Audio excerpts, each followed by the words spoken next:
Hello everyone, welcome to science explored.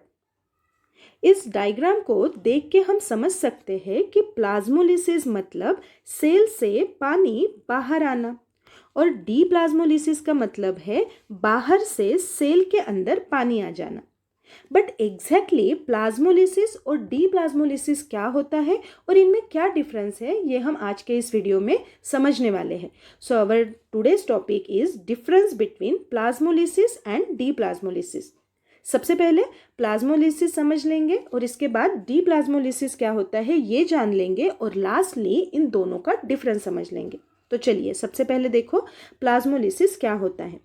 The process of contraction or shrinkage of protoplasm of cell and is caused due to the loss of water in the cell। मतलब जब cell से पानी बाहर आएगा तब cell क्या होगी, shrink हो जाएगी।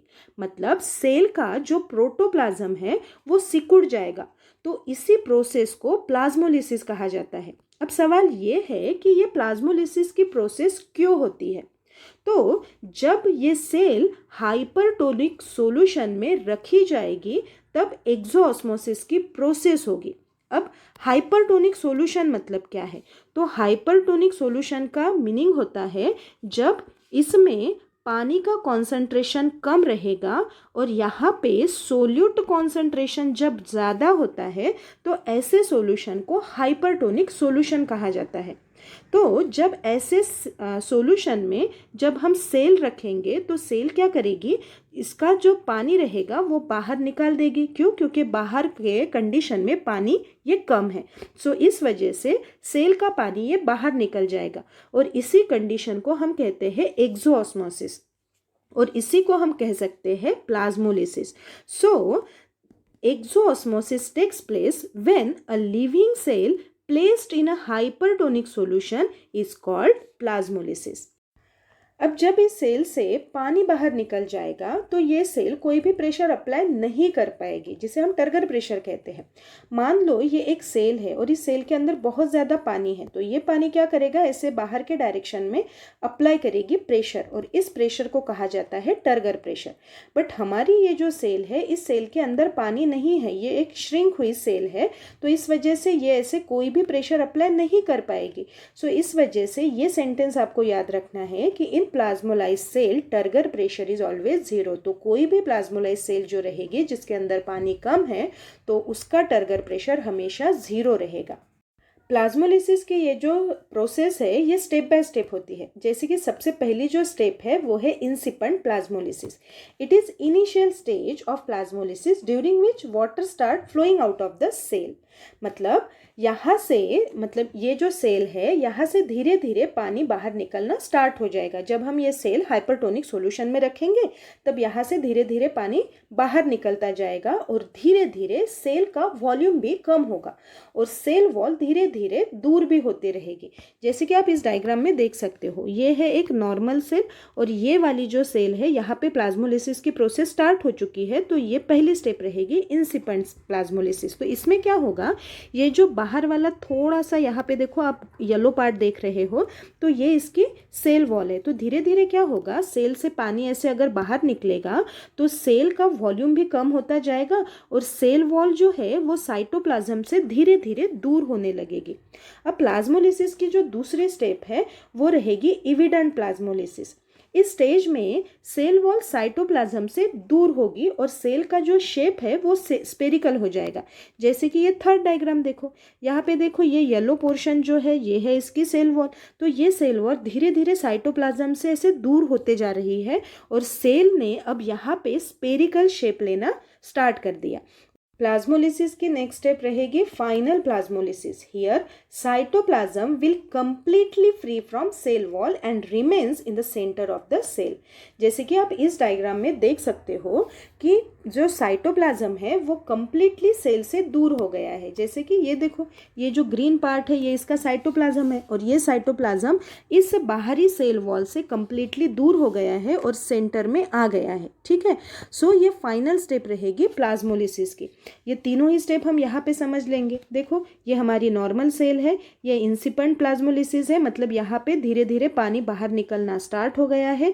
तीसरी स्टेप रहेगी इविडेंट प्लाज्मोलिसिस, मतलब यहाँ पे जो साइटोप्लाज्म है वो ऐसे सेंटर की तरफ आएगा और सेल का जो वॉल्यूम रहेगा वो धीरे धीरे कम होगा और फाइनल प्लाज्मोलिसिस में क्या होगा, जो साइटोप्लाज्म है वो कम्प्लीटली सेंटर में आ जाएगा और जो सेल वॉल है वो कम्प्लीटली बाहर चली जाएगी। सो ये प्लाज्मोलिसिस की स्टेप बाय स्टेप प्रोसेस होती है। ठीक है, प्लाज्मोलिसिस के दो टाइप्स होते हैं on the basis of final structure of cytoplasm. तो पहला जो टाइप है वो है कॉन्केव प्लाज्मोलिसिस और दूसरा रहेगा कॉन्वेक्स प्लाज्मोलिसिस। सबसे पहले देखेंगे कॉन्केव प्लाज्मोलिसिस क्या होता है।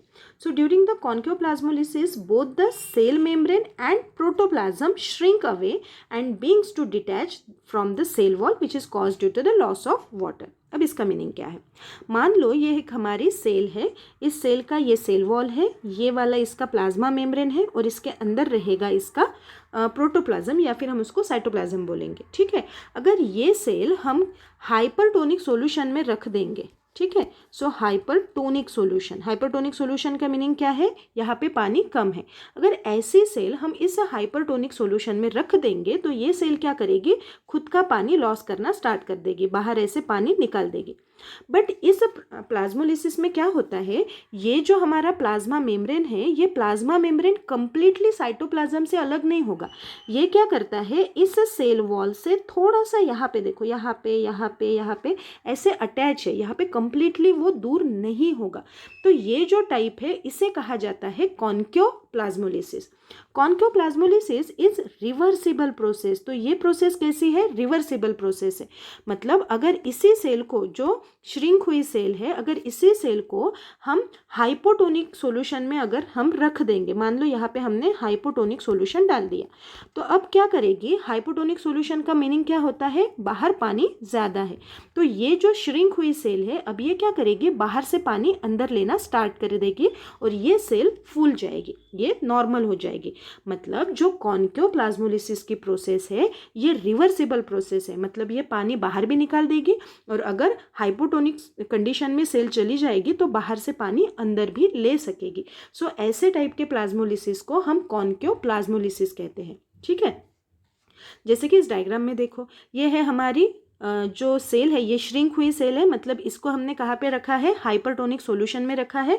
सो इस वजह से इसने पानी को बाहर फेंक दिया है, लॉस कर दिया है। और ये जो हमारा प्लाज्मा मेम्ब्रेन है ये अभी भी सेल वॉल से डिटैच है, देखो यहाँ पे अटैच हुआ है, निकला नहीं है, कंप्लीटली वो उससे दूर नहीं हुआ है। बट अगर इसी सेल को हम हाइपोटोनिक सॉल्यूशन में डाल देंगे, देखो यहाँ पे लिखा है, सो अगर हम इसी सेल को हाइपोटोनिक सॉल्यूशन में डाल देंगे तो ये क्या करेगी, बाहर से ऐसा पानी अंदर लेना स्टार्ट कर देगी और ये सेल नॉर्मल हो जाएगी। ठीक है, सो इस टाइप के कंडीशन को हम कहेंगे कॉन्केव प्लाज्मोलिसिस। अभी हम देखेंगे कॉन्वेक्स प्लाज्मोलिसिस मतलब क्या है। During the convex plasmolysis both the cell membrane and protoplasm loss so much water that they completely get detach from the cell wall. तो यहाँ पे क्या है, फिर से ये है हमारा सेल वॉल, ये है हमारी प्लाज्मा मेम्ब्रेन या फिर सेल मेम्ब्रेन और इसके अंदर रहेगा प्रोटोप्लाज्म। अब क्या है, जब हम इस सेल को हाइपरटोनिक सॉल्यूशन में डाल देंगे, हाइपरटोनिक सॉल्यूशन में हमने अगर इस सेल को डाल दिया तो ये सेल क्या करेगी, खुद का पानी ऐसे बाहर लॉस करना स्टार्ट कर देगी। और यहाँ पे क्या होता है, ये सेल कंप्लीटली पानी को लॉस कर देगी और इसका जो प्लाज्मा मेम्ब्रेन है, ये जो प्लाज्मा मेम्ब्रेन है ये सेल वॉल से कंप्लीटली दूर हो जाएगी। जैसे कि यहाँ पे ये सेंटर पे ऐसे ये प्लाज्मा मेम्ब्रेन आ गया है, इस सेल वॉल से ये कंप्लीटली दूर हो जाएगी। सो ऐसे टाइप के प्लाज्मोलिसिस को कहा जाता है कॉन्वेक्स प्लाज्मोलिसिस। ठीक है, convex plasmolysis can not be reverse. और एक्चुअली ये जो प्रोसेस होती है ये रिवर्स प्रोसेस नहीं है। मतलब ये फिर से पानी को अगर ये सेल को हम हाइपोटोनिक सॉल्यूशन में डाल देंगे तो ये पानी को ऐसे अंदर नहीं ले सकेगी। यही इसकी खासियत है इस प्लाज्मोलिसिस की। सो कॉन्वेक्स प्लाज्मोलिसिस ये रिवर्सिबल प्रोसेस नहीं है। मतलब इस सेल को हम हाइपोटोनिक सॉल्यूशन में अगर डालते भी है तो भी ये बाहर से पानी अंदर नहीं ले पाएगी। सो ये सबसे बड़ा डिफरेंस होता है कॉन्केव और कॉन्वेक्स प्लाज्मोलिसिस में। हमने क्या देखा, जो कॉन्केव प्लाज्मोलिसिस है, कॉन्केव प्लाज्मोलिसिस में क्या था, ऐसी ये सेल वॉल थी और जो प्लाज्मा मेम्ब्रेन था वो ऐसे इस सेल वॉल से अटैच थी। ठीक है, तो ये कॉन्केव था। और कॉन्वेक्स में ऐसे कंप्लीटली ये जो प्लाज्मा मेम्ब्रेन है सेल वॉल से कंप्लीटली दूर हो जाएगी। पहला जो कॉन्केव था ये रिवर्सिबल प्रोसेस है और कॉन्वेक्स प्लाज्मोलिसिस ये नॉन रिवर्सिबल प्रोसेस रहेगी। तो ये है कॉन्केव और कॉन्वेक्स प्लाज्मोलिसिस। लास्टली हम यहाँ पे देखेंगे कि डी प्लाज्मोलिसिस क्या होता है। So when the plasmolysed cell is placed in a hypotonic solution the water travels into the cell. मतलब प्लाज्मोलिसिस में क्या हुआ था, सेल से पानी बाहर गया था। अब ये उसकी रिवर्स प्रोसेस है, मतलब जब हम सेल को हाइपोटोनिक सॉल्यूशन में रख देंगे। अब हाइपोटोनिक सॉल्यूशन का मीनिंग होता है बाहर पानी ज़्यादा और सोल्यूट कम। तो पानी अगर बाहर ज़्यादा है तो ये सेल क्या करेगी, बाहर से पानी को अंदर ले लेगी। तो इसी प्रोसेस को हम कहते हैं डी प्लाज्मोलिसिस। ठीक है, सो प्लाज्मोलिसिस का मीनिंग रहेगा सेल से पानी बाहर जाना और डी प्लाज्मोलिसिस का मीनिंग रहता है बाहर से पानी सेल के अंदर आ जाना। सो ये है डी प्लाज्मोलिसिस। अभी हम देखेंगे इन दोनों का एक्चुअल में डिफरेंस क्या है, वो देखेंगे हम एक ही चार्ट में। तो सबसे पहला जो पॉइंट रहेगा वो रहेगा plasmolysis is the process of loss of water from the cell. तो जब सेल से पानी बाहर जाएगा इसे हम प्लाज्मोलिसिस कहेंगे। और डी प्लाज्मोलिसिस मतलब it is the process of gain of water into the cell. तो जब सेल के अंदर पानी आएगा, जब सेल पानी को अंदर लेगी, तो इसे हम कहेंगे डी प्लाज्मोलिसिस। नेक्स्ट पॉइंट देखो, it occur, that means plasmolysis occur when a cell is placed in a hypertonic solution। तो जब हम सेल को हाइपरटोनिक सॉल्यूशन में रखेंगे तब सेल ये खुद का पानी बाहर लॉस कर देगी। अब हाइपरटोनिक सॉल्यूशन का मीनिंग मैंने बताया है, हाइपरटोनिक सॉल्यूशन का मीनिंग होता है पानी कम और क्या, सोल्यूट ज़्यादा। तो इस कंडीशन में सेल क्या करेगी, खुद का पानी बाहर लॉस कर देगी। और डी प्लाज्मोलिसिस मतलब it occur in hypotonic solution. तो जब बाहर क्या रहेगा, हाइपोटोनिक सॉल्यूशन रहेगा। इसका मीनिंग हाइपोटोनिक का मतलब जब बाहर पानी ज़्यादा और सोल्यूट क्या रहेगा, कम रहेगा, उस कंडीशन को हम कहेंगे हाइपोटोनिक सॉल्यूशन। सो डी प्लाज्मोलिसिस कब होगा, जब सेल को हम हाइपोटोनिक सॉल्यूशन में रख देंगे। थर्ड जो पॉइंट है वो देखो, plasmolysis is a result of exosmosis. Exosmosis का मीनिंग ही क्या होता है, पानी बाहर निकलना। एक्सो का मीनिंग होता है बाहर। सो प्लाज्मोलिसिस ये किसका रिजल्ट है, एक्सोऑस्मोसिस। जब सेल का एक्सोऑस्मोसिस होगा तभी प्लाज्मोलिसिस होगा। और D plasmolysis is a result of endosmosis, मतलब जब पानी अंदर आएगा तो उसी को हम एंडोऑस्मोसिस कहेंगे या फिर इसी को हम डी प्लाज्मोलिसिस भी कह सकते हैं। नेक्स्ट पॉइंट है, it involves in a shrinkage of protoplasm due to the hypertonic solution. तो अगर हम हाइपरटोनिक सॉल्यूशन में सेल को रख देंगे पानी लॉस होगा और इस वजह से सेल क्या हो जाएगी, श्रिंक हो जाएगी, सिकुड़ जाएगी। ठीक है, और अगर इसी सेल को हम हाइपोटोनिक सॉल्यूशन में रखेंगे तो सेल क्या होगी, स्वेल हो जाएगी। ठीक है, तो ये इसका नेक्स्ट डिफरेंस का पॉइंट रहेगा। और लास्टली यहाँ पे मैंने एक पॉइंट दिया है वो है इट इज़ इरिवर्सिबल प्रोसेस। तो जनरली प्लाज्मोलिसिस का जो कॉन्केव प्लाज्मोलिसिस है, जो कॉन्वेक्स प्लाज्मोलिसिस है वो इरिवर्सिबल प्रोसेस होती है, बट डी प्लाज्मोलिसिस ये क्या है, रिवर्सिबल प्रोसेस होगी। ठीक है, तो ये रहता है प्लाज्मोलिसिस और डी प्लाज्मोलिसिस का डिफरेंस। तो आज का हमारा वीडियो यही तक था। अगर ये वीडियो आपको समझ में आया है तो वीडियो को लाइक कीजिएगा और वीडियो को शेयर करना ज़रूर शेयर कीजिएगा। ठीक है, थैंक यू।